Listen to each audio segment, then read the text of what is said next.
बॉलीवुड और टेलीविज़न के पर्दों का इस्तेमाल इस्लाम और मुसलमानों के ग्लोरिफिकेशन और हिंदुओं को बदनाम करने के लिए किया जाता है। बॉलीवुड का जो पैटर्न आया है उसका नमूना देखिए। पात्रों का नाम राम, कृष्ण, महादेव, शिव या किसी अन्य हिंदू भगवान के नाम से रख दें और फिर दूसरे पात्रों से उनको गले दिलवाएं। आखिरी बार आपने कब किसी बॉलीवुड फिल्म में किसी समर्पित हिंदू पुजारी को अच्छा काम करते हुए देखा था?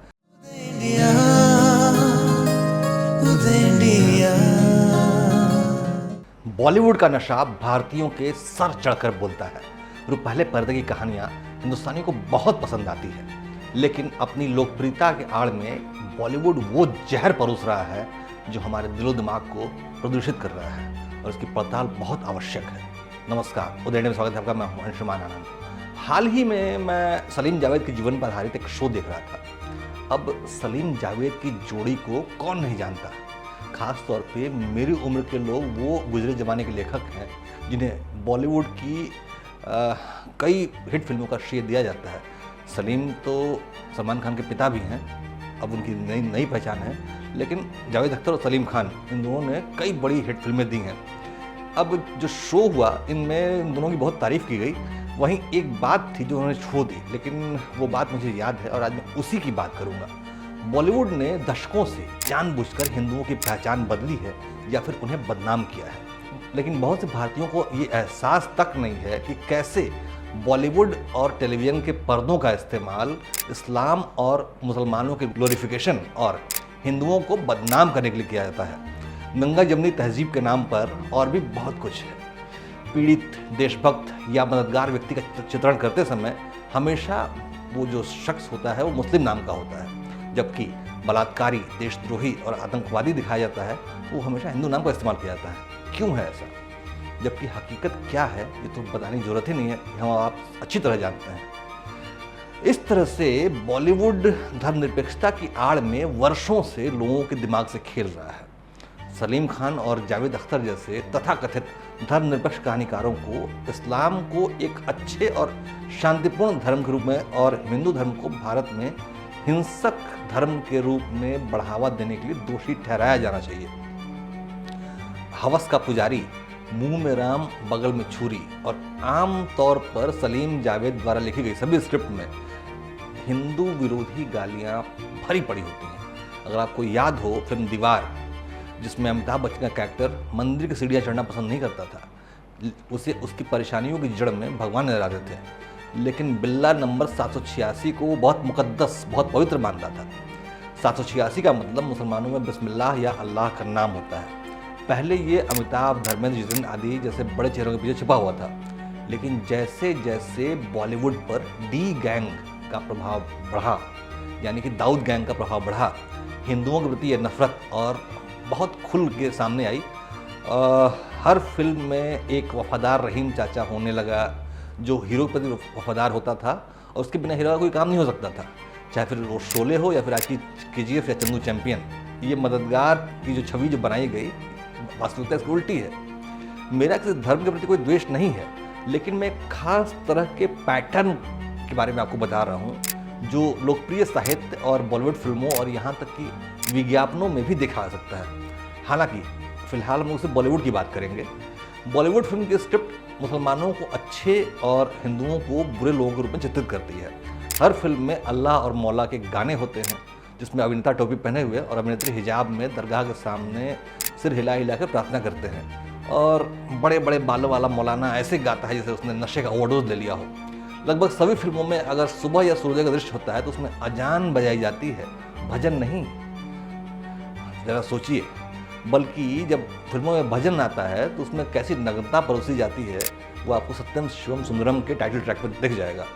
My name is Khan, Bajrangi भाईजान जैसी फिल्मों में मुसलमानों और पाकिस्तान को बेहद अच्छी छवि पेश की जाती है, जबकि है इसके उल्टा। उधर हिंदुओं को बुरा दिखाया जाता है, जबकि वो भी इसके उल्टा है। जोधा अकबर, पद्मावत, बाजीराव मस्तानी जैसी फिल्म में ये दिखाने के लिए बनाई गई थी कि मुसलमान महान होते हैं। अब हिंदू विरोधी फिल्में और टीवी सीरीज बनाने के लिए बॉलीवुड का जो पैटर्न आया है उसका नमूना देखिए। पात्रों का नाम राम, कृष्ण, महादेव, शिव या किसी अन्य हिंदू भगवान के नाम से रख दें और फिर दूसरे पात्रों से उनको गले दिलवाएं, या फिर हिंदू देवताओं के नाम वाले पात्रों से घटिया घिनौने काम करवाएं। नायक को मंदिर में प्रवेश देते या ईश्वर से बातचीत करते हुए ऐसे दिखाएं जैसे कि वो मंदिर में आके कोई उपकार कर रहा हो। शारीरिक हाथ भाव, चेहरे पे आत्मसंतुष्ट भाव और कुछ भी ये नहीं बताता है कि इस व्यक्ति में भक्ति या कोई अंश भी है। जबकि ईश्वर के सामने लोग नमन करते हैं, झुकते हैं, न कि ऐसे कमर पे हाथ रख के खड़े होते हैं और उंगली करके बात करते हैं। अब एक और पैटर्न है, नायक या उसके परिवार की मदद करने वाला एक अच्छा व्यक्ति हमेशा मुसलमान या ईसाई होता है। ये भी एक खास पैटर्न है। जब भी किसी फिल्म में किसी अनाथ या बेसहारा बच्चे को गोद लिया जाता है तो उसे हमेशा एक धर्मिष्ठ ईसाई या मुसलमान द्वारा गोद लिया जाता है और आश्रय दिया जाता है। कभी भी आश्रय देने वाला व्यक्ति हिंदू नहीं होता है। अगर कोई बच्चा अच्छे स्कूल में पढ़ता दिखाया जाता है तो वो हमेशा एक ईसाई मिशनरी स्कूल होता है जिसमें फादर और सिस्टर लबादा जो चोंगा होता है उनका वो पहन के घूमते रहते हैं। जो व्यक्ति धाराप्रवाह अंग्रेजी बोलता है वो शिक्षित और होशियार बताया जाता है और जो व्यक्ति धाराप्रवाह उर्दू बोलता है वो सुसंस्कृत, परिष्कृत और साहित्यिक होता है। और वहीं जो व्यक्ति धाराप्रवाह हिंदी बोलता है उससे या तो हास्य कलाकार बताया जाता है या फिर कोई धूर्त या घटिया व्यक्ति। बॉलीवुड के इन साजिशकर्ताओं की कोशिश रहती है कि धार्मिक प्रथाओं और अनुष्ठानों पर सवाल उठाएं, संदेह पैदा करें और आम तौर पर उन प्रथाओं और अनुष्ठानों के बारे में लोगों के मन में एक संदेह का भाव भर दें। किसी भी व्यक्ति को हिंदू देवता के सामने प्रार्थना करने या मंदिर से बाहर आने के तुरंत बाद दुर्व्यवहार करते हुए या फिर बहुत कोई घटिया काम करते हुए दिखाया जाता है। धार्मिक रूप से हिंदू व्यक्ति को कभी भी अच्छा काम करते हुए नहीं दिखाया जाता है। ऐसी विशेष परिस्थितियाँ बनाई जाती हैं जहाँ हिंदू प्रार्थना करने वाला जो हिंदू व्यक्ति है वो चोरी, मारपीट, दुर्व्यवहार जैसा कुछ बुरा काम कर रहा हो। दूसरी ओर ईसाई या मुस्लिम प्रार्थना करने वाला व्यक्ति हमेशा सम्मानजनक होता है और कुछ न कुछ गंभीर काम करने के लिए हमेशा तैयार रहता है, भले ही वो अवैध हो। आपने फिल्म संजू तो देखी होगी ना, जो संजय दत्त की जीवन में बनी थी। उसमें संजू को एक हिंदू गैंगस्टर डराता है, इसीलिए वो दाऊद से बंदूक लेता है। दाऊद को उसके रखवाले के तौर पर दिखाया जाता है। सोचिए, एक गैंगस्टर को, एक हत्यारे को, एक आतंकवादी को कितना ग्लोरीफाई किया जाता है। एक अच्छा संदेश या एक प्रेरक अभिव्यक्ति नायक को केवल ईसाई या मुस्लिम धर्मग्रंथ के रूप में ही मिलती है, कभी भी हिंदू धर्मग्रंथ से नहीं मिलती है।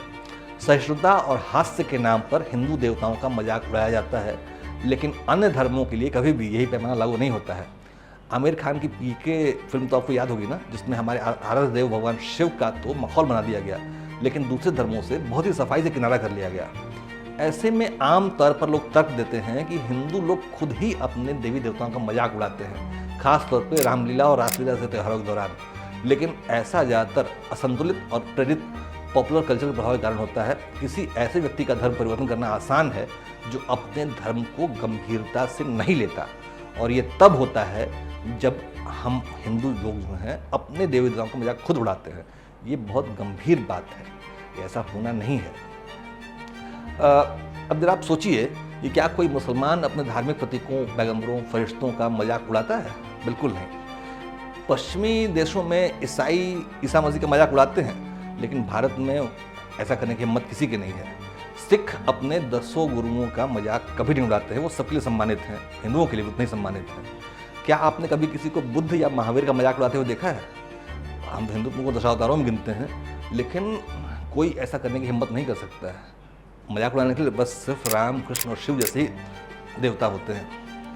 अब हिंदुओं को ये विश्वास दिलाया गया है कि सहिष्णुता की आड़ में अपने देवताओं का मजाक उड़ाना स्वीकार्य है।